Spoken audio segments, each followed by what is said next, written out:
In January 1943, Nikola Tesla dies alone in room 3327 of the New Yorker hotel. He owns almost nothing. No bank account, no family in the room. What he does own is harder to inventory. Blueprints for wireless power, notes on directed energy, decades of unpublished research stacked in trunks and filing cabinets. Within hours, federal agents from the Office of Alien Property are inside his rooms. Within days, his nephew, Sava Kosanovich, is locked out of the building. By the following week, a Tesla biographer claims one room had been sealed from the inside. By 1952, most of those papers were gone from American hands entirely. Not because they were worthless, not because Tesla was forgotten, but because one government office, one physicist, and one report decided what the public would be allowed to know. That report was called the Trump Report. It is the document that decided, on paper, that Nikola Tesla's final research held nothing worth keeping.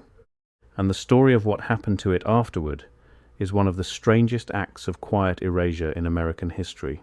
If you find yourself drawn to the parts of history that were stamped, filed, and quietly closed, subscribe to this channel.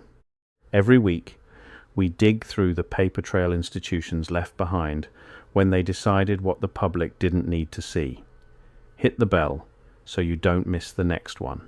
Let's go back to the 7th of January 1943 and understand what Nikola Tesla actually was at that moment. Not the myth, the man. He was 86 years old.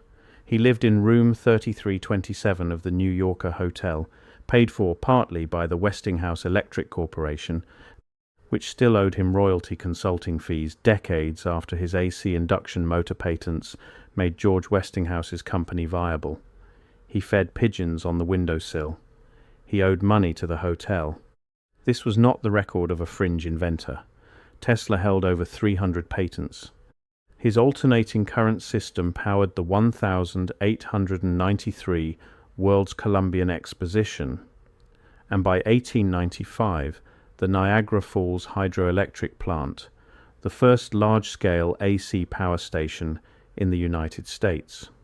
This was the mainstream electrical standard of the entire industrialized world. When he died, his belongings went to the Office of Alien Property, OAP, a federal agency with authority to seize the property of anyone the government classified, even informally, as a foreign national of interest. Tesla had never become a security threat. He had become an unsolved question, and the government treated his apartment like evidence. His final decades were genuinely difficult. He published little verifiable new science after 1900, and some of his late claims about death rays, about earthquake machines, were never demonstrated. But the engineering record underneath all of it, the patents, the AC system, the wireless transmission research at Wardenclyffe, was real, documented, and still influencing power grids worldwide. John G. Trump was not a federal investigator. He was an MIT electrical engineering professor, a Naval Reserve officer, and decades later, the uncle of a future American president. His one specific qualification: he had worked on radar and X-ray technology for the National Defense Research Committee during the war. The Office of Alien Property hired Trump in January 1943 to review Tesla's seized papers for any military value. He had 3 days. Tesla had produced roughly 50 years of research. Trump and an assistant moved through trunks, ledgers, and notebooks stored at the Manhattan Storage and Warehouse Company in a matter of hours, not weeks. Trump filed his report on the 16th of January, 1943. It concluded Tesla's papers contained nothing of significant value to the war effort, and described the bulk of the material as of a speculative, philosophical, and somewhat promotional character, sometimes even containing eulogies of his own work. The Navy never publicly disputed this conclusion, and no agency reopened the file for years. The deeper damage wasn't to Tesla's reputation, it was to access. Of the reported boxes and trunks taken into OAP custody, a significant share were never returned to a research institution. Most went, eventually, to Tesla's family in Belgrade, not to American universities, not to the Smithsonian, not to public archives where engineers could study them. Why would a wartime government benefit from a 3-day review instead of a real one? Because urgency was the cover. America was 13 months into a global war, and no further action needed closed a file the Navy didn't want to staff long term. A live investigation costs money and manpower. A closed one doesn't. Why would the deeper archive benefit from leaving the country instead of staying? Because once Tesla's papers crossed into Yugoslav government custody in 1952 under a communist regime, no American researcher could simply walk in and request a folder. The material became diplomatically, not just physically, locked away. The pattern is consistent. Tesla's late research was never disproven. It was inconvenient to investigate properly and unprofitable to preserve. This is not speculation. It is documented in the Trump report and the OAP's own custody records. Now, here is where the deeper layer begins. A brilliant inventor dies. His most advanced, least finished research is reviewed in days, not years, by a single official report, and then the physical evidence disperses across borders before independent scientists can study it. The same pattern in Tesla's New York apartment in 1943. The same pattern, decades later, in other inventors' estates quietly absorbed by government review boards with no public hearing. The same structure: seize, review quickly, file, disperse across cases with no connection to each other. You start to feel like you are looking at fragments of something much larger. The New Yorker hotel papers. These were the documents physically in Tesla's room and adjoining storage at his death correspondence, technical notebooks, and personal effects. The OAP took custody within roughly 24 hours, standard practice for property of a non-citizen with no clear estate. By January 1943, the Trump Review had already begun, before any independent academic had catalogued what existed. Compare that to how the Smithsonian normally intakes a major scientific estate with months of cataloguing before any conclusion is published. Tesla's papers got days. The original archive was scattered into agency custody. The official conclusion, nothing of value, was the version that reached the press. The Wardenclyffe Tower blueprints. Wardenclyffe, on Long Island, was Tesla's wireless power transmission tower, financed starting in 1901 by J.P. Morgan with $150,000. It was the standard model of how a major American inventor secured capital in that era: Wall Street financing, experimental infrastructure, directly. By 1904, Morgan had withdrawn further funding once he realized the tower couldn't be metered or monopolized the way wired power could. Compare that to the modern grid, fully wired, fully billable, and dominant for over a century since. The tower was demolished for scrap in 1917. The wired alternative was funded, built, and never seriously challenged again. The Trump report itself. This was the single document that became the federal government's permanent position on Tesla's final research. The Office of Alien Property treated it as conclusive, with no follow-up review commissioned for decades. By the 1950s, it had effectively closed the question for any government agency. Compare that to how military patent reviews normally work, with multiple specialists and extended timelines for anything touching directed energy. Tesla's file got one professor and 3 days.